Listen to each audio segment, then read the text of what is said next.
Hello, class 7. I hope that everybody is staying at your home and keeping well. So, today we will complete with the last part of our heat chapter. So, in the previous lesson, we have learnt about the process of heat transfer, right? And this heat transfer, it takes place through three processes. What are those? Conduction, convection, and radiation.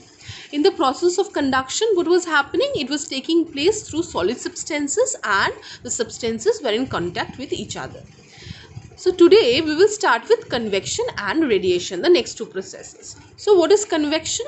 Convection is transfer of heat which is taking place by the movement of its particles. So in which particles? In the fluid ones such as liquid and gases. So conduction was taking place in solids and convection is taking place in fluids. Now the question is, how is this convection taking place? It takes place through certain convection currents. Okay, now within this process of convection, two types of air are present. One is heated air, which is lighter in nature. Another one is cooler air, which is heavier in nature. So what happens? Firstly, when a liquid or gas is being heated, it expands out, and as a result of that, the air becomes lighter and it moves upwards. Okay, so whenever it moves upwards, then a vacuum or space is being created. So the cooler or the heavier air from the fluid, from the surrounding areas, it rushes on and takes the place of that area, right? And this process continues. So as a result of that, what happens? A convection current is being generated through which the heat energy is being flown and the entire liquid or gas is being heated out.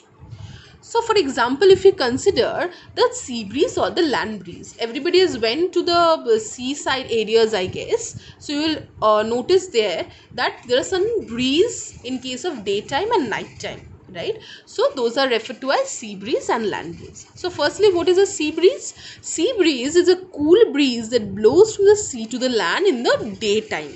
So in the daytime, a cool breeze is being blown from the sea to the land. And what is land breeze? Just the reverse. In the night time, what happens? A cool breeze, it blows from the land to the sea.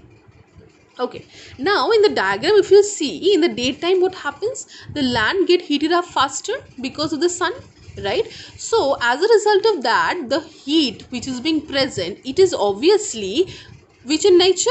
We have read it earlier that this heated energy, it is lighter in nature. So this heated air being lighter, what happens? Ultimately it rises upwards. Whereas the cooler air which is being present in the sea, it is being heavier, it rushes onto the land and ultimately the resultant sea breeze occurs. Whereas in case of night, what happens? The land, it is being cooled, right? Whereas the sea, it is being heated out. So in that situation, the breeze from the land to the sea takes place in the night time.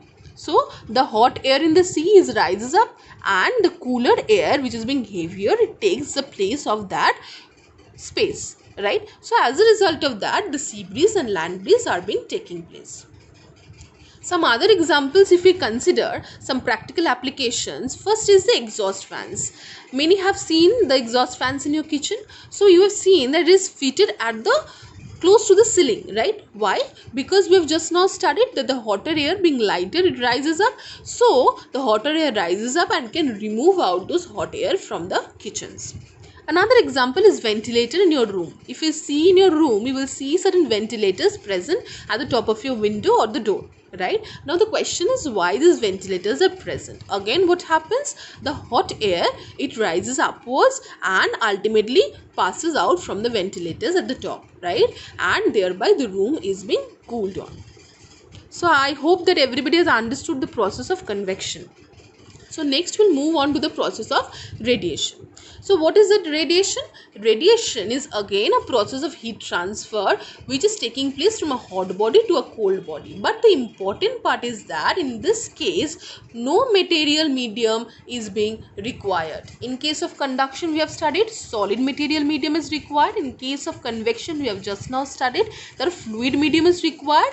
But in case of radiation, it takes place without the help of any material medium, right? So this radiation, question is how is it taking place? Now we all know that the hot objects radiate out the heat energy, right, or the thermal energy. So it takes place in many directions. So we'll see how it is taking place. So whenever heat energy is falling, three part is being present. What is that? first part is being absorbed out, a part is being reflected, and the rest part which is left is being transmitted through the object. If you see here, you can see, suppose there is one radiation or the thermal energy is being radiated, incident radiation, then three parts are there. One is reflected outside, one is absorbed, and one is transmitted through the objects. So when an object absorbs it, what happens? Three processes can take place. What are those? Firstly, the temperature of the object increases. It can increase the temperature easily. Secondly, as because heat is being present, the object will expand. And thirdly, the object may change in its physical state. For example, you have read previously the change of state. For example, ice into water and water to water vapor. So this changes of physical state may also take place. So whenever this process of absorption is taking place, the temperature may increase. Firstly. Secondly, it can expand out, and the physical state of that particular object may vary out. So what are the practical applications? For example, the solar heaters. You have heard the solar heaters many a times, right? So what is the function of these solar heaters? They are using the heat energy from the sun, and which is used for cooking the food, right? Which is a low cost effective method, right? And secondly is that we all prefer in the summer season, we all prefer wearing this light colored clothes. Why? Because this light colored clothes, these are the poor absorbers of heat energy. They can absorb heat very less, and as a result of that, what will happen? The temperature will be less, right?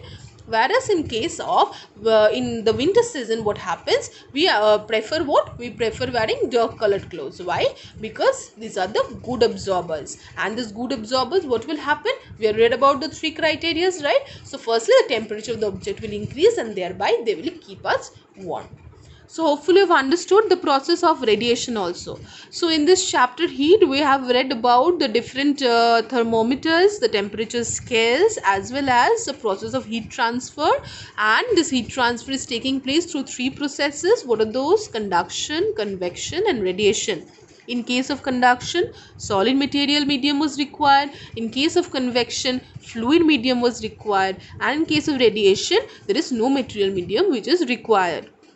Right? In case of convection specifically, the convection currents were being required, whereas in case of radiation conduction, no convection currents are being required. Right? So these are the simple differences which we can find out. Right? So I hope that everybody has understood the heat chapter. Thank you so much.